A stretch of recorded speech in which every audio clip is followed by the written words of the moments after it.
Quisiera comenzar con una pregunta que no quiero que la respondas más que en tu corazón. ¿Cuál es el amor y la lealtad más grande de tu corazón?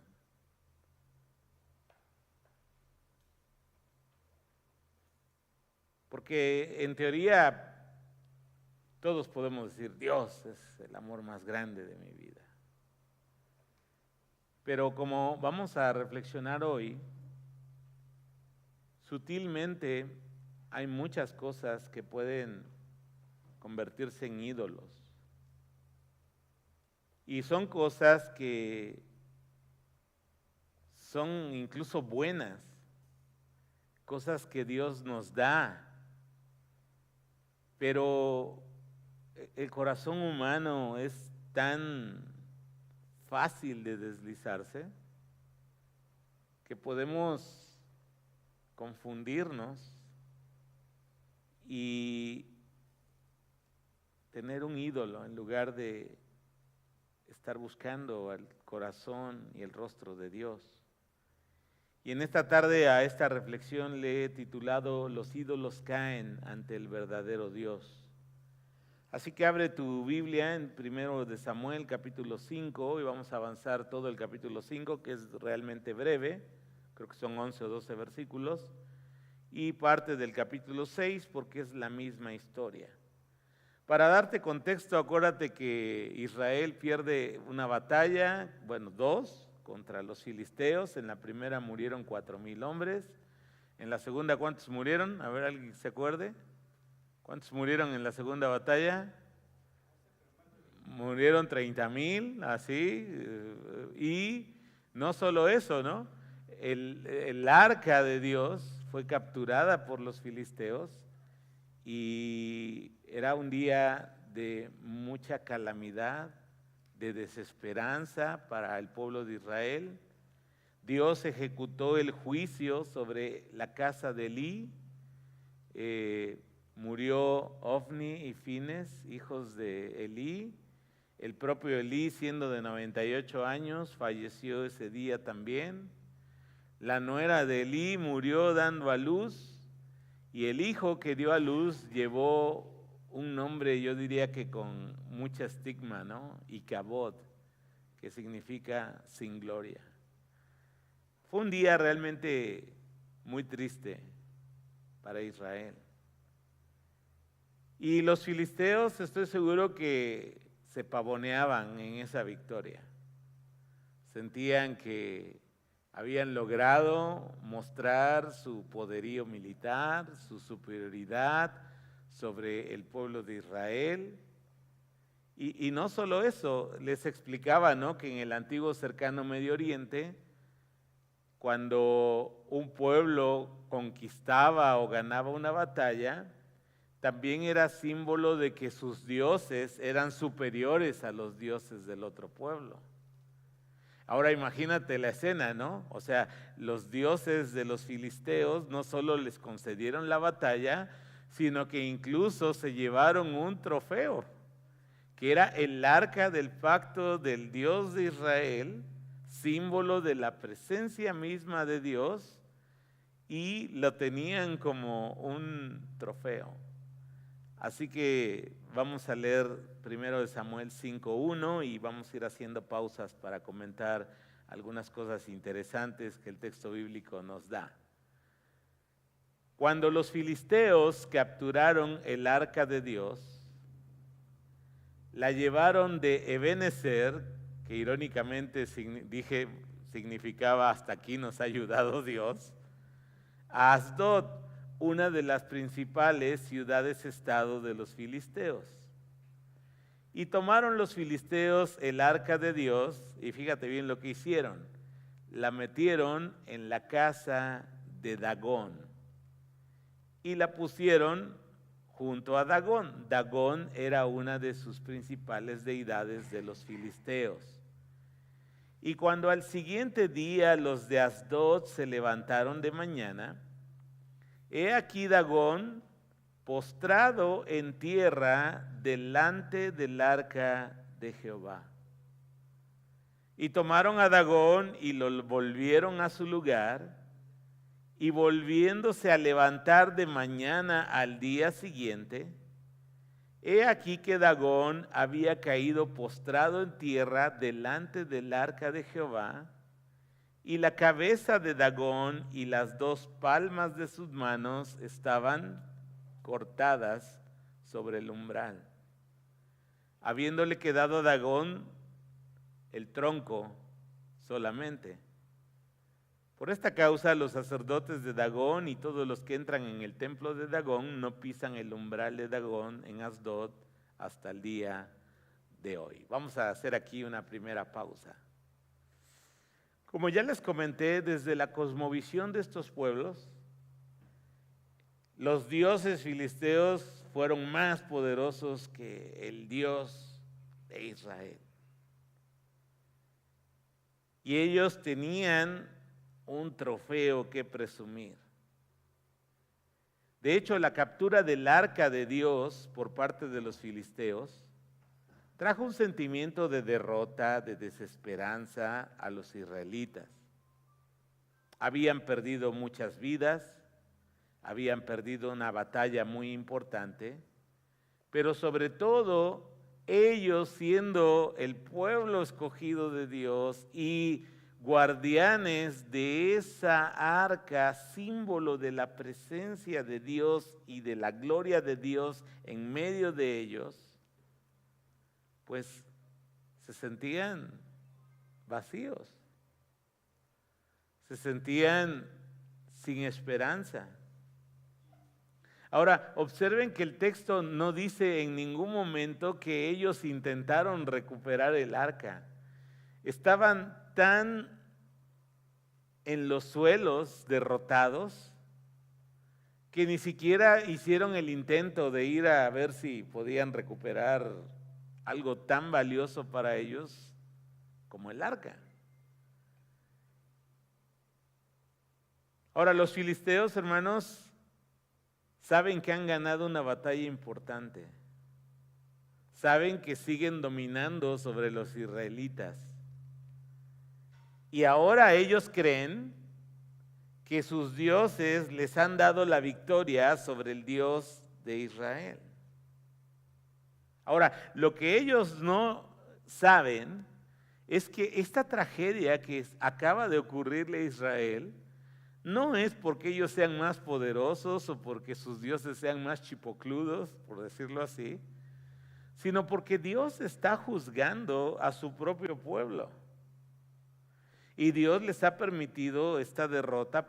No aprendieron. Primero murieron 4,000. ¿Te acuerdas? Creo que se está viciando, no sé si este o aquel micrófono, el que está en el cajón.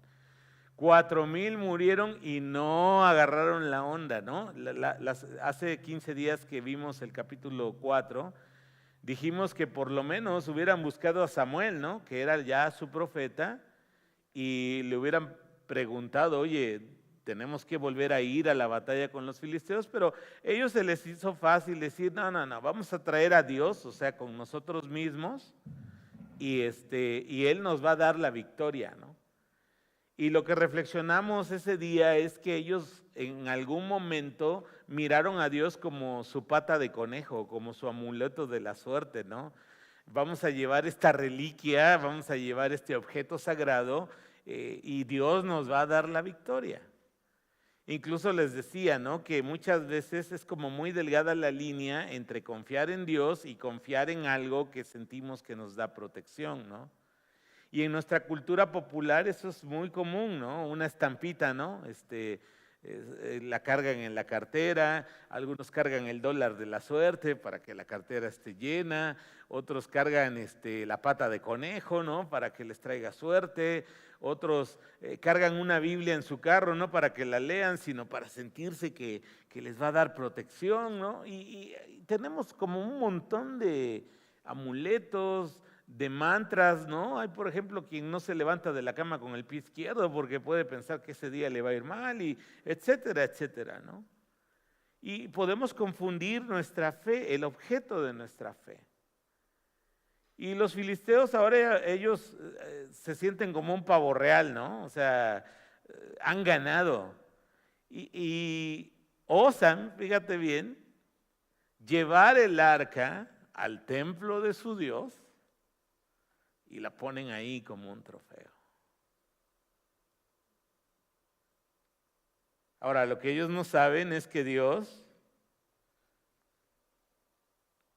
ha decidido juzgarles también a ellos. Y el Dios de Israel comienza su juicio, en primer lugar, sobre los dioses filisteos y luego sobre el propio pueblo, como vamos a ver ahorita. Dice ahí el texto, y tomaron los filisteos el arca de Dios y la metieron en la casa de Dagón y la pusieron junto a Dagón. Traigo ahí una imagen para que te des una idea de cómo era este Dios. Era un Dios mitad hombre y mitad pez. Acuérdate que los filisteos vivían en la costa, ¿no? Entonces para ellos el mar era muy importante, ¿no? Y este Dios, bueno, el que está a la izquierda creo que fue hecho con inteligencia artificial, pero el que está a la derecha sí es un relieve esculpido en piedra de cómo era este Dios.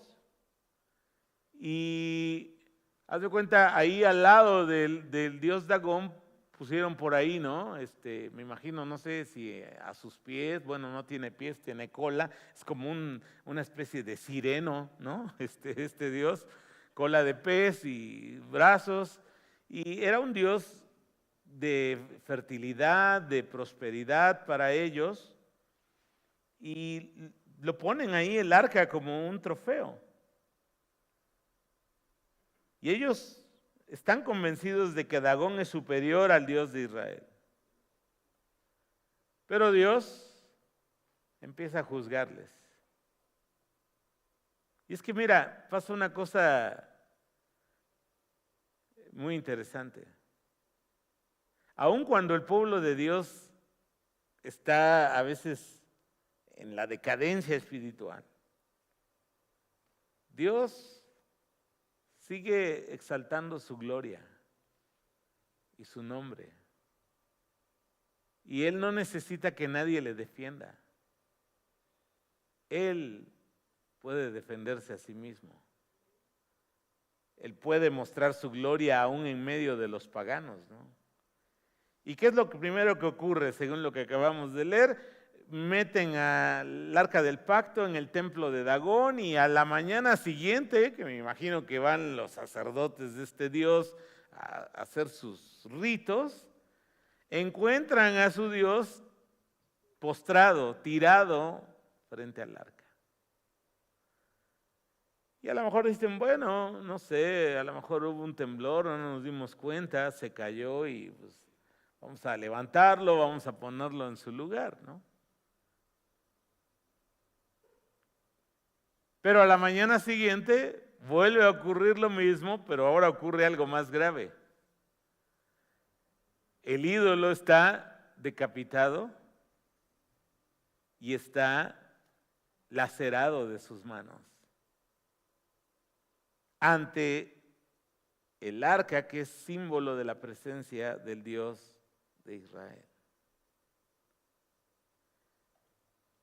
Y Dios, en medio de los paganos, como este pueblo, también manifiesta su gloria. También muestra su soberanía, su autoridad. Porque Él no necesita que lo defiendan. Él tiene la prerrogativa de juzgar a las naciones. Y hermanos, uno de repente mira a estos pueblos cananeos llenos de idolatría, y como vimos a través de nuestro viaje en Jueces, cuando lo estudiamos verso a verso, nos dimos cuenta que lamentablemente los hebreos empezaron a absorber la cultura cananea. Y algunos dicen que en lugar de que ocurriera la hebraización, por decirlo así, de los cananeos, lo que acabó ocurriendo fue la cananización de los hebreos, ¿no? Tomando de sus dioses. ¿Te acuerdas con qué dioses era que generalmente los hebreos de la época de los jueces ahí estaban coqueteando? Era Astarot, que era un poste de madera, ¿verdad? Que le labraban una forma, una diosa de la fertilidad. Acera, Astarot es la misma. Y Baal. Y Baal era como, ocurre en nuestra cultura contemporánea. Había Baales de todos los colores y sabores y de todo lugar, ¿no? Así como ahora hay que la virgencita de tal lugar y de tal lugar y de tal lugar, así también había el Baal de fulano lugar, de fulano lugar, de sultano lugar. Se repite en las culturas ese tipo de cosas, ¿no? Y a veces uno, cuando mira la idolatría de Israel, uno mueve la cabeza y dice, pero ¿cómo es posible si ellos vieron a Dios obrar y vieron cómo Dios les ayudó a conquistar la tierra y pudieron presenciar la mano poderosa de Dios expulsando y destruyendo? Pero quiero decirte que el pecado de la idolatría, hermanos, es muy sutil. Y es que el corazón humano busca satisfacer sus necesidades y sus deseos más profundos, pero muchas veces lo hace en cosas o en personas equivocadas. Hermanos, incluso esas cosas pueden ser intrínsecamente no malas, no equivocadas. Pueden ser cosas que Dios nos da como parte de su bendición. Por ejemplo, prosperidad material. Por ejemplo, tu cónyuge, tus hijos, la salud. Pero el asunto es este, hermanos, que muchas veces esas cosas vienen a ocupar el amor y la lealtad que solo le corresponden a Dios. Y se pueden convertir en un ídolo.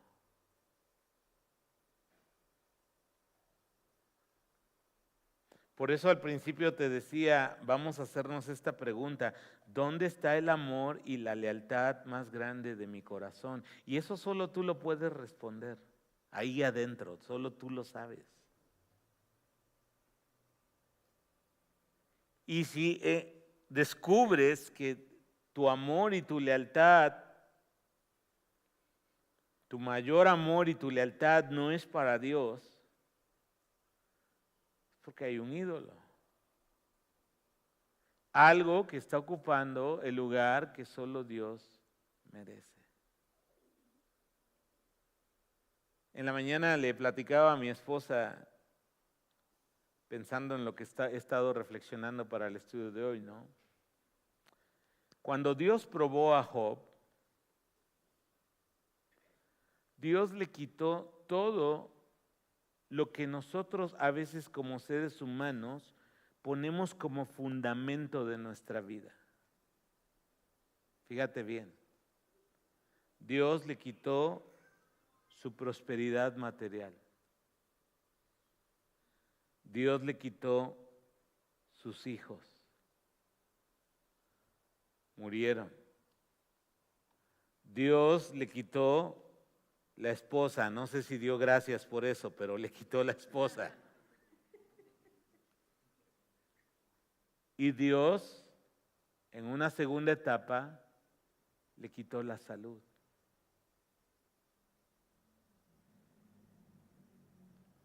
Y yo estaba pensando, ¿cómo reaccionaría yo, pensando en mí mismo, si en un momento Dios decidiera y me quitara cada una de esas 4 cosas que Dios le quitó a Job? Y Job decidió seguir amando y confiando en Dios. Y yo creo que no es un asunto menor, ni es un asunto fácil. Pero lo que yo descubro de Job es que conocía a Dios a tal punto que él puso su amor y lealtad por encima de todo. Incluso llegó a decir, aun cuando me matare, sé que mi Redentor vive. Y yo pensaba en mí y decía, wow, Dios, o sea, realmente es un asunto del corazón. El que yo pueda ver si mi amor y lealtad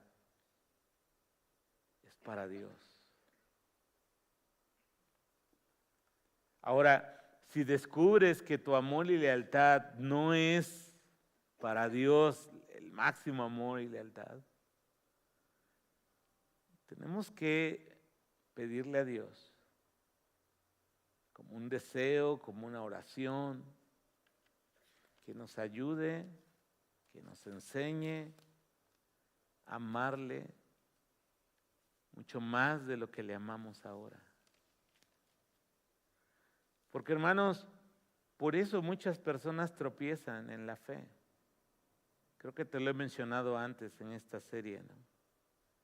Muchos creyentes tropiezan cuando pierden algunas de estas 4 cosas que te acabo de mencionar.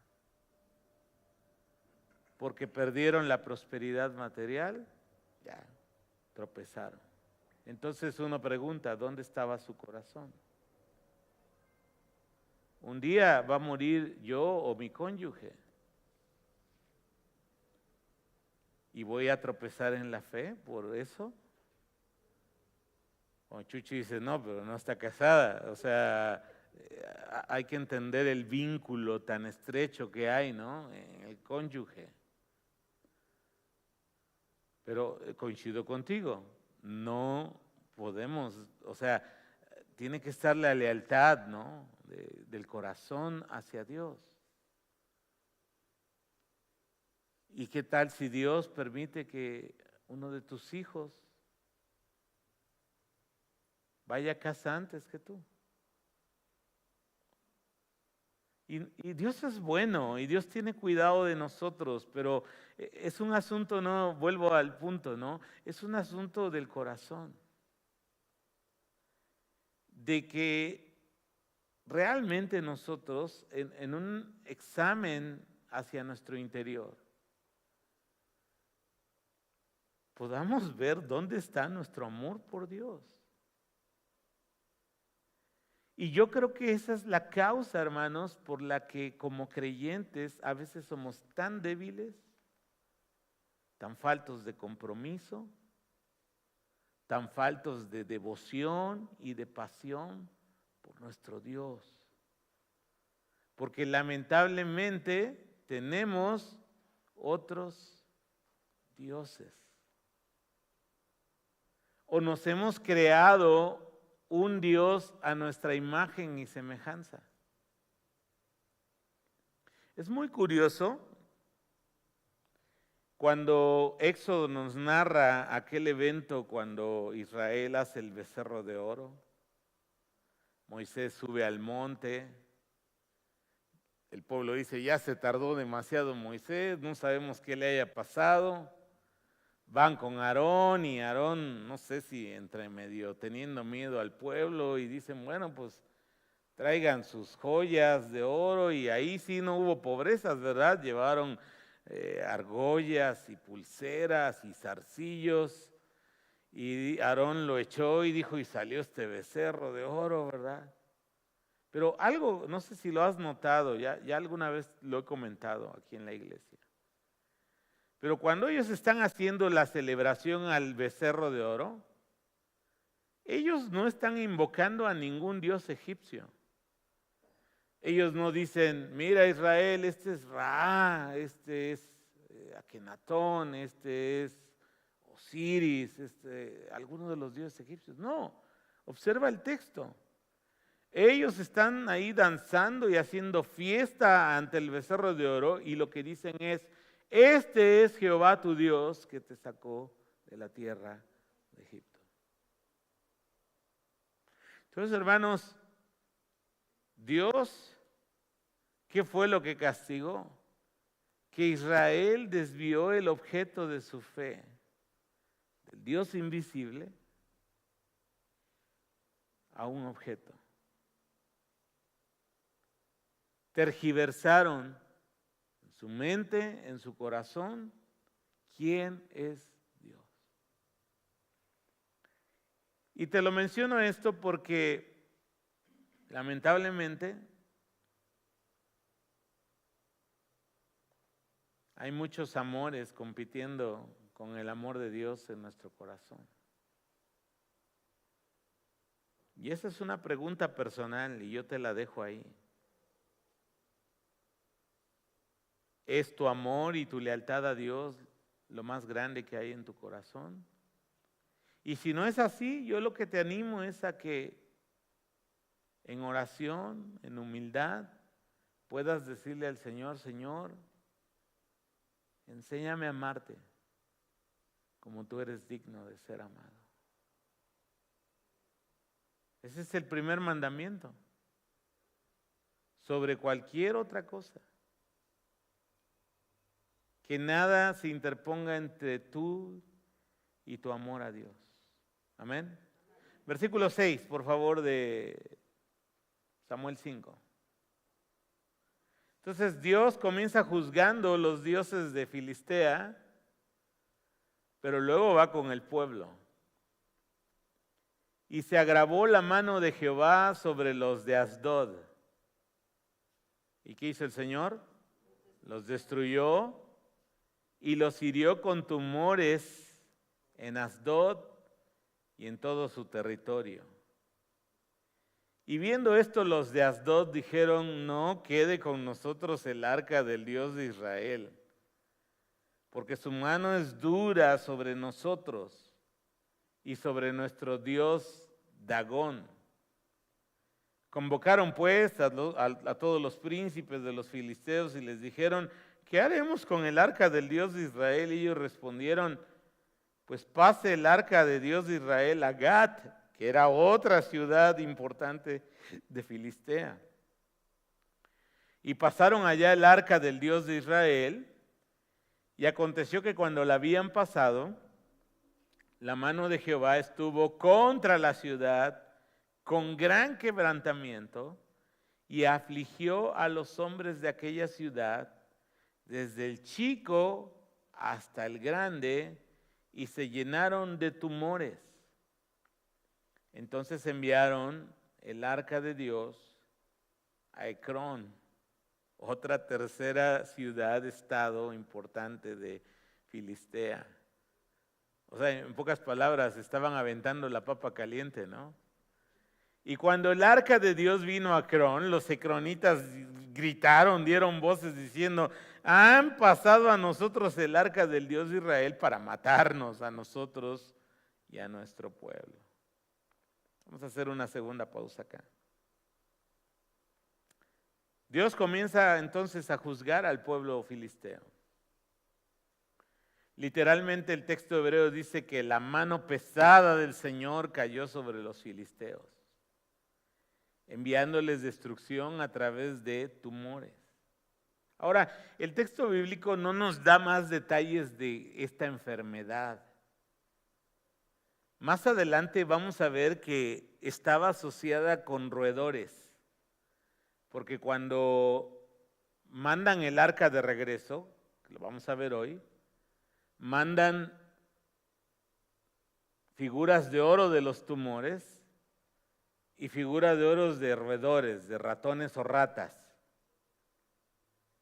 Y algunos piensan que era una enfermedad similar o era la peste bubónica, que es una enfermedad que se transmite por medio de los roedores y suele sacar protuberancias en el cuerpo. De hecho, ahí les traigo una foto que se produce por una infección bacteriana. De hecho, la epidemia más grande que ha tenido la humanidad o de la que se tiene registro ha sido la peste bubónica o la peste negra en la Edad Media. Y como no había las medicinas que ahora tenemos, antibióticos y todo eso, la tasa de mortalidad era altísima, entre el 30 y el 60%. Algunos historiadores narran que había una versión que se transmitía por aire, que tenía una tasa de mortalidad de hasta el 90%, es decir, 9 de cada 10 infectados moría. Se estima que en Europa, cuando llegó la peste bubónica, en la Edad Media, murió por lo menos una tercera parte de la población de los europeos. Ahora, si ustedes han visto películas o han estudiado historia, Europa no se caracterizaba por ser una cultura de mucha limpieza, ¿no? O sea, ratas por todos lados, las tuberías de drenaje no eran como ahora que van ahí abajo del suelo y no, había canaletas ahí pegadas en las calles. Si tú tenías ganas de ir al baño, la túnica te recargabas en la pared de la canaleta y ahí hacían sus necesidades. O sea, incluso en países de Medio Oriente actualmente todavía lo hacen así. Entonces, eran condiciones de poca higiene y algunos piensan que estos tumores, porque el texto habla de mortandad, pudo haber sido algo similar a la peste bubónica. Y entonces, los filisteos comenzaron a sospechar que esta enfermedad era un castigo del Dios de Israel. Y los de Asdod dijeron, bueno, vamos a mandar el arca a otro lado, ¿no? Y la mandaron a otra de las ciudades importantes de Filistea que se llamaba Gat. Y cuando la llevaron a Gat empezó a ocurrir el mismo fenómeno. Tumores, enfermedad y mortandad. Incluso parece que ahí fue más grave porque los de Gat dijeron, no, pues desde los más chicos hasta los más grandes tienen esta infección. Y luego se estaban echando la bolita unos a otros, ¿verdad? Dijeron, vamos a mandarle a los de Ecrón el arca de Dios. Y los de Ecrón se alarmaron y dijeron, oigan, nos están mandando la muerte y la enfermedad que ya hubo en Asdod y Gad y ahora nos la están trayendo a nosotros. Y hermanos, Dios es soberano y Él tiene la prerrogativa de juzgar a las naciones. De hecho, Dios es paciente y misericordioso. Y muchas veces detiene su juicio sobre personas, sobre familias, sobre naciones, hasta que le colman. Mira, quiero que veamos un texto en Deuteronomio capítulo 9, versículo 5.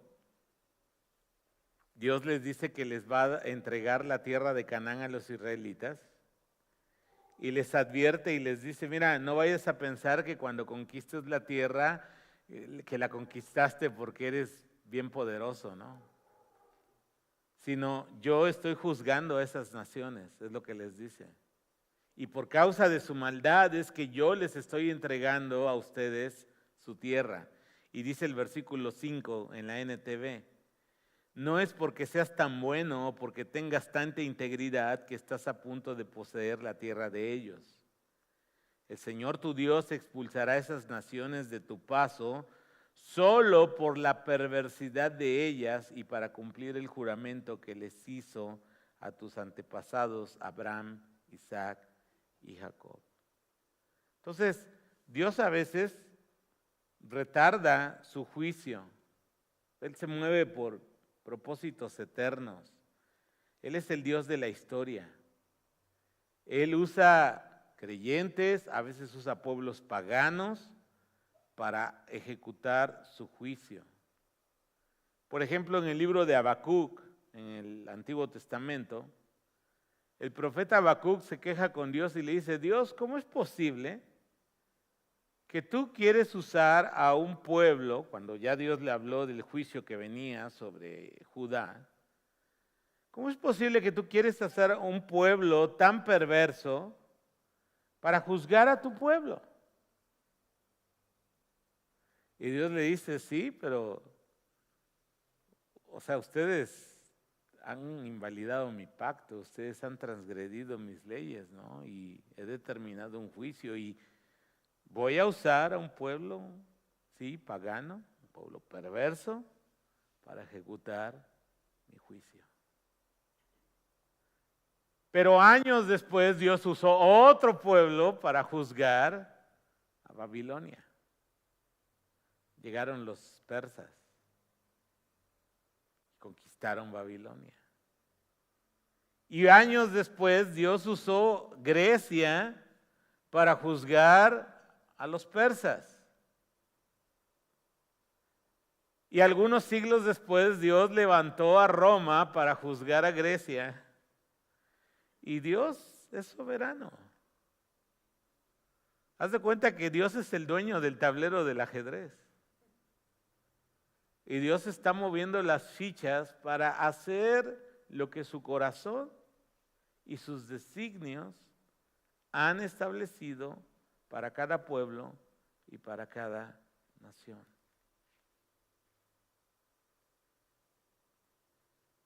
Y de repente a los seres humanos nos cuesta trabajo aceptar esa soberanía de Dios, ¿no? Por ejemplo, hoy con el movimiento indigenista, ¿no? A veces miramos a los pueblos precolombinos como víctimas, ¿no?, de la colonización europea. Pero cuando tú estudias la historia y cuando estudias cómo era la coexistencia de los pueblos precolombinos, también te vas a dar cuenta que había muerte, había genocidios, no vivían en el paraíso, perdóname. Porque la narrativa contemporánea, te decían eso, ¿no? Te quieren como vender esa idea, ¿no? Es que vivían en paz, en armonía. Eso no es cierto, hermanos. Si algo ha caracterizado a la gran mayoría de los pueblos de la tierra, sea en Asia, en Europa, en África, en la América precolombina, es quebranto, muerte y desventura. ¿Te fijas? La gran mayoría de pueblos que no tienen conexión con la revelación de Dios dada a Abraham, son pueblos que tienen culto a la muerte. Pueblos que tienen en poco la vida humana. Los pueblos que han adquirido una ética diferente y un valor mayor a la vida humana son aquellos que tienen una conexión con el Dios que fue revelado a Abraham.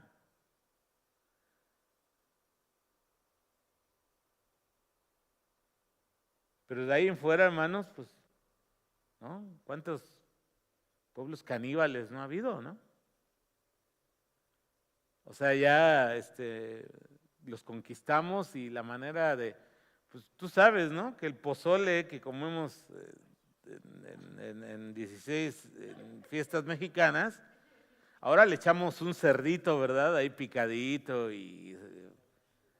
pero en algunos lugares era carne humana lo que usaban para darle sabor al pozole. Entonces, de repente, hermanos, nos dejamos guiar por las corrientes filosóficas o contemporáneas. Y pues si nuestra única fuente de información es el Face o alguna red social, pues vamos a caer redonditos como víctimas de esa narrativa que nos quieren construir, ¿no? Ahora, que la cruz y la espada llegaron a la América precolombina, es cierto. Y no creo que haya sido el método de evangelización idóneo, ¿verdad? O sea, pero también hay que observar cosas que son claras. Aunque la cruz y la espada, por lo menos con los españoles y los portugueses, llegó a América, nosotros somos el resultado de un gran mestizaje que hubo, ¿no?, en nuestras culturas. No así los que están hacia el norte. O sea, los que están hacia el norte exterminaron a los pueblos originarios, o a la gran mayoría de ellos. Y a los que no exterminaron, pues los relegaron a territorios y no se mezclaron con ellos. Nosotros somos el resultado de un mestizaje, ¿no? Por eso tenemos apellidos españoles, tenemos nuestra piel morena, algunos rasgos más indígenas, otros rasgos más españoles, pero al final somos esa mezcla de culturas, ¿no? Pero bueno, Dios juzga a las naciones. Y yo te pregunto, ¿y quién le va a decir, y por qué haces eso? Él es soberano. Versículo 11. Y enviaron y reunieron a todos los príncipes de los filisteos, diciendo: enviad el arca del Dios de Israel y vuélvanla a su lugar, y no nos mate a nosotros ni a nuestro pueblo. Porque había consternación de muerte en toda la ciudad, y la mano de Dios se había agravado allí. Y los que no morían eran heridos con los tumores, y el clamor de la ciudad subía al cielo. El arca de Jehová estuvo en la tierra de los filisteos. ¿Cuántos meses, hermanos? O sea, 7 meses bastaron para que ellos sintieran, para que ellos supieran que el Dios de Israel era el Dios verdadero. O sea, ni su Dios pez, su Dios sireno, ¿verdad?, pudo librarlos. Y entonces, ante tal aflicción de muerte y enfermedad, los príncipes filisteos hicieron una reunión de emergencia y dijeron: ¿qué vamos a hacer? Devuélvanle su arca, o sea, no queremos más eso, ¿no? Y hermanos, el clamor, me llama la atención esa frase, dice: el clamor del pueblo subía al cielo. Ahora, eso no implicaba que ellos hubieran elevado una oración al Dios de Israel en arrepentimiento, en conversión, sino más bien que el corazón compasivo de Dios movió a los mismos filisteos para que dijeran: vamos a regresar el arca. Porque imagínate, si el arca hubiera estado otros 5 o 7 meses ahí, no sé si hubieran quedado filisteos, ¿no? Y hermanos, creo que debemos ser sensibles al Señor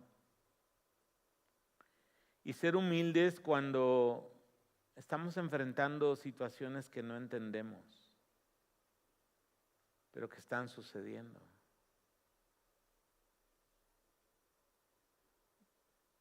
Porque el Señor es compasivo.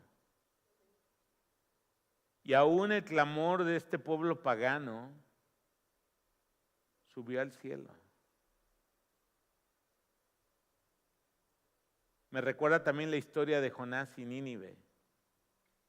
Nínive era una ciudad pagana, una ciudad bien llena de pecados. Jonás por eso no quiso ir, ¿no? Dijo: no, o sea, esos cuates merecen que Dios descienda fuego, yo creo. Pero Dios mandó un profeta, el profeta rebelde, ¿no? No hemos enseñado verso a verso Jonás, ¿verdad? Vamos a hacerlo más adelante, en 2 años, yo creo. La cosa es que Nínive se arrepiente. Y luego Jonás se enoja. Y al final Dios le dice, ¿no tendré yo misericordia de 120,000 almas que no saben discernir entre su derecha y su izquierda? Y uno ahí mira el corazón compasivo de Dios, aún con los no creyentes. Por eso Jeremías en su libro de Lamentaciones, un versículo muy conocido, creo que es el 3:23, ¿no? Dice, por la misericordia del Señor no hemos sido consumidos. ¿Tú crees que nuestro pueblo mexicano no está a diario agraviando, el corazón de Dios? Su idolatría, su corrupción, su pérdida de valores, tanta violencia. Todos los días.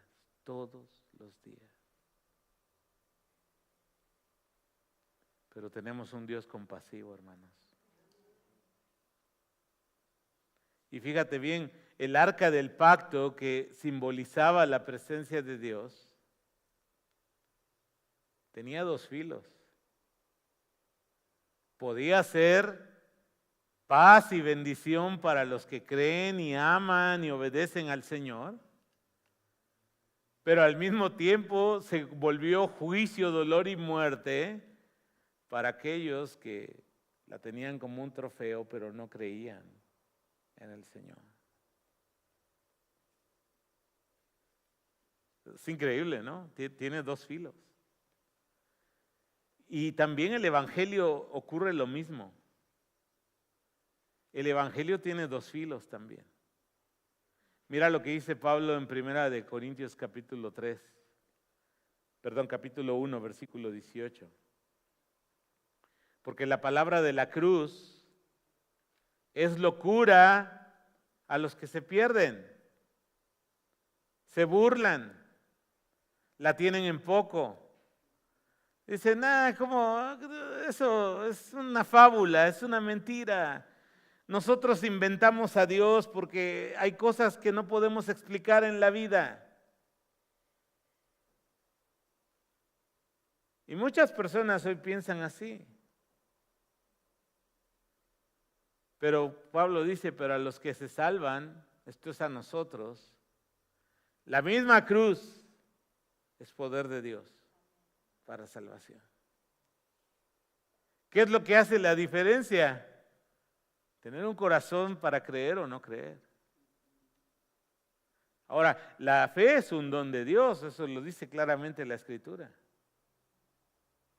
Pero observa cómo lo mismo que Dios hace puede resultar en bendición, en paz y en salvación, o puede resultar en juicio y muerte. ¿De qué depende? De cómo responda el corazón del ser humano. Si tú decides no creer, por más cerca que estés, no te va a servir de nada. El juicio de Dios, tarde o temprano, va a llegar a tu vida. Mira lo que dice 1 de Pedro capítulo 2, versículo del 6 al 8, en Nueva Traducción Viviente lo voy a leer. Pedro usa la misma idea. Jesucristo es la piedra principal, pero esta piedra tiene también 2 aristas. Mira lo que dice, como dicen las Escrituras. Pongo en Jerusalén una piedra principal, elegida para gran honra, y todo el que confíe en él jamás será avergonzado. Así es. Ustedes, los que confían en él, reconocen la honra que Dios le ha dado. Pero para aquellos que lo rechazan, La piedra que los constructores rechazaron ahora se ha convertido en la piedra principal. Además, Él es la piedra que hace tropezar a muchos. Es la roca que los hace caer. Tropiezan porque no obedecen la palabra de Dios y por eso se enfrentan con el destino que les fue preparado. Es increíble. Por eso, hermanos, nosotros debemos orar mucho por las personas que amamos y no conocen al Señor. Y a lo mejor no se convierten mañana ni pasado. Me acuerdo de un brother, hace años conocí que él fue misionero por 30 años. Y él platicaba que por 30 años estuvo orando por la salvación de su mamá.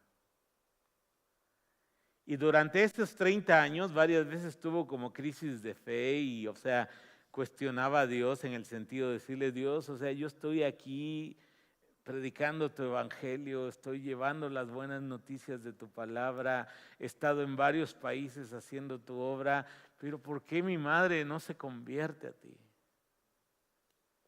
Yo sé cuál es su destino eterno si no te conoce. Y 30 años después, hermanos, la oración de este hermano fue contestada. Y su madre fue convertida al Señor. Pero fíjense, es doble filo. Bendición y salvación para el que cree. Juicio y destrucción para el que no cree. Por eso debemos tener temor en nuestro corazón. Un temor reverente.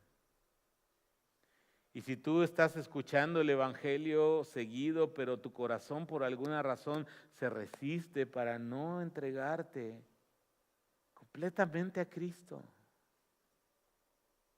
No hay nadie más grande que nuestro Dios. Ni el demonio más chipocludo, ni el mismo diablo es más grande que Dios. Y hay mucha gente que prefiere seguir esas cosas en lugar de reconocer con humildad la soberanía y el poder del Creador que todo lo puede. Y Dios puede rescatar a las personas de ese mundo de oscuridad, del ocultismo, de la brujería, de todas esas cosas que Dios reprueba para traerles salvación. Capítulo 6, versículo 2. Entonces los filisteos, llamando a los sacerdotes y adivinos, los de su pueblo, de sus dioses, preguntaron, ¿qué haremos con el arca de Jehová? Hacednos saber de qué manera la hemos de devolver a enviar a su lugar. Ellos dijeron, si enviáis el arca del Dios de Israel, no la enviéis vacía, sino pagadle la expiación. Entonces seréis sanos y conoceréis por qué no se apartó de vosotros su mano.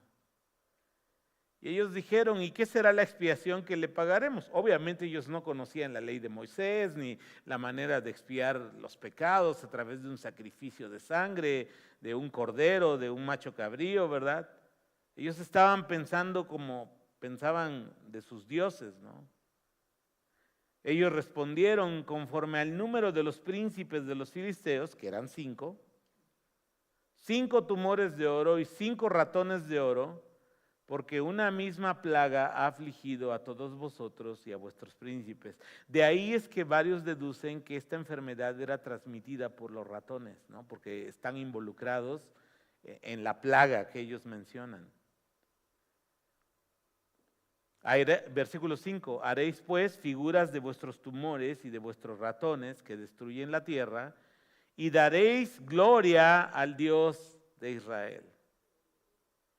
Quizá liberará su mano sobre vosotros y de sobre vuestros dioses y de sobre vuestra tierra, ¿por qué endureceréis vuestro corazón como los egipcios y Faraón endurecieron su corazón? Después de que los había tratado así, ¿no los dejaron ir y se fueron? Haced pues ahora un carro nuevo y tomad luego 2 vacas que críen, a las cuales no haya sido puesto yugo, y uncid las vacas al carro, y haced volver sus becerros detrás de ellas a casa. Tomaréis luego el arca y la pondréis sobre el carro, y las joyas de oro que le habéis de pagar en ofrenda por la culpa, las pondréis sobre una caja al lado de ella, y las dejaréis que se vaya. Y observaréis, si sube por el camino de su tierra a Bet-Semes, él nos ha hecho este mal tan grande. Y si no, sabremos que no es su mano la que nos ha herido, sino que esto ocurrió por accidente. Ahí vamos a hacer una penúltima pausa. Entonces los príncipes filisteos dicen, vamos a hacer una estrategia porque ya no queremos el arca, ya estuvo bueno. Y entonces deciden volver el arca, consultan a sus hechiceros, a sus adivinos, cómo deben de devolverla. Y ellos le dicen, no, miren, este Dios está ofendido, entonces vamos a regresarle una ofrenda. Y en la cultura de ellos, muchas veces lo que hacían era dar una ofrenda valiosa con la forma o de lo que querían que le quitara o lo que querían que les dieran. Y en este caso, como ellos no querían ni los tumores ni los ratones, por eso hicieron 5 tumores de oro y 5 ratones de oro, porque ellos entendían que habían ofendido al Dios de Israel. Y luego les dicen, y den gloria al Dios de Israel. O sea, hermanos, después de 7 meses los filisteos estaban dispuestos a humillarse y reconocer que el Dios de Israel los traía, como se dice coloquialmente, a pan y agua. Los traía mal. Es increíble, ¿no? Porque Dios en medio de los paganos, en medio de los que no le conocen, aún así es capaz de recibir gloria por su grandeza, a lo mejor a fuerza, ¿no? Por el juicio que está ejecutando sobre de ellos. Y luego todavía sus hechiceros, sus religiosos les dicen, y no vayan a ser necios como los de Egipto, que ellos fueron advertidos. Es que imagínense la fama que se había propagado en toda esa región del mundo. ¿Cuántas plagas fueron? Y entonces dijeron, oye, nosotros llevamos 2 plagas. ¿Qué va a ser de nosotros si nos avientan 10, no? Porque era lógico que pensaran eso. Dijeron, no, mándenle su arca, ¿no? Y entonces le dicen, miren, hagan un carro nuevo y pónganle 2 vacas que acaban de dar a becerros. Está muy curioso eso. Pónganles 2 vacas que acaban de dar becerros. Vacas que nunca hayan sido puestas con un yugo para tirar de un carro o de un arado. ¿Y cuál era la idea? Fíjate, todavía los hechiceros decían, a lo mejor es mala suerte, o sea, a lo mejor no es el Dios de Israel. Entonces dicen, si las vacas, porque ¿cuál hubiera sido el instinto natural de las vacas? Pues regresarse a amamantar a sus becerros, ¿no?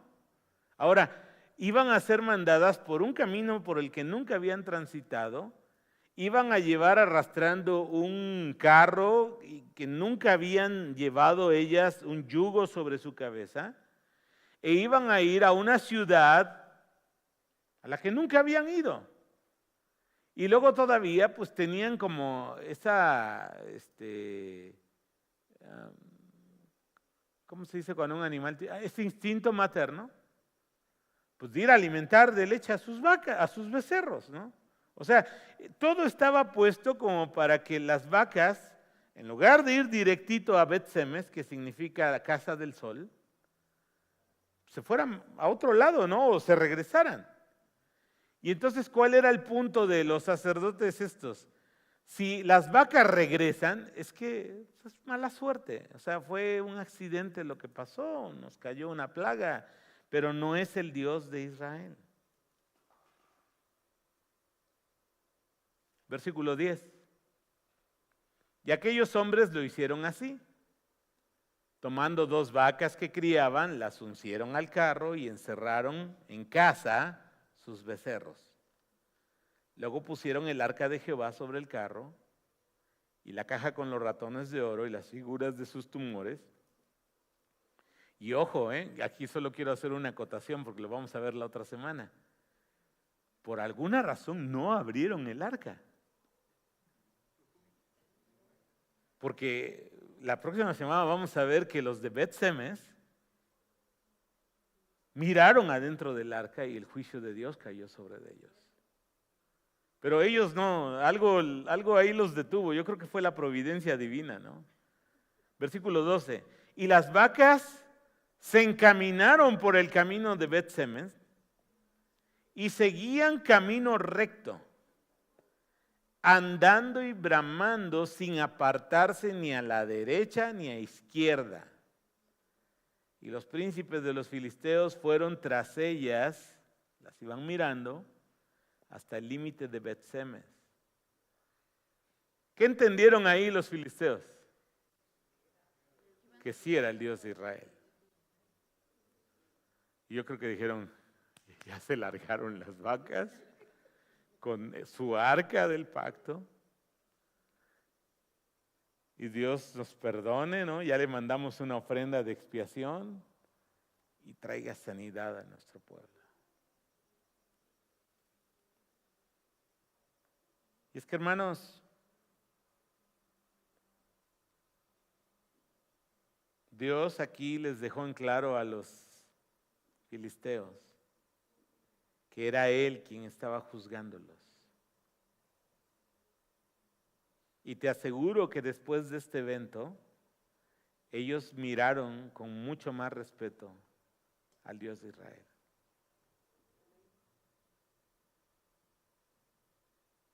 Versículo 13, con ese vamos a terminar hoy. Y los de Bet-Semes segaban el trigo en el valle y alzando los ojos vieron el arca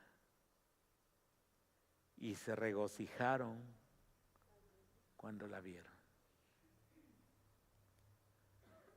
Nadie hizo por ir por el arca, pero Dios, que es fiel, fíjate, Dios movió su soberanía, tiró a Dagón, lo decapitó, le cortó las manos, les trajo ratones, les trajo tumores, muerte, hasta que ellos dijeron, esto es un juicio de Dios, regresémosle su arca. ¿Necesitó Dios la ayuda de los israelitas para que el arca regresara? No. Y aquí hay una lección para nosotros, hermanos, que va a sonar dura, pero Dios no necesita de nosotros. Los que estamos profundamente necesitados de Dios somos nosotros. Y cuando Dios en su misericordia, a pesar de pecado, a pesar de la rebeldía, nos permite experimentar su presencia, trae gozo, gozo a nuestras vidas. Gozo a pesar de la adversidad.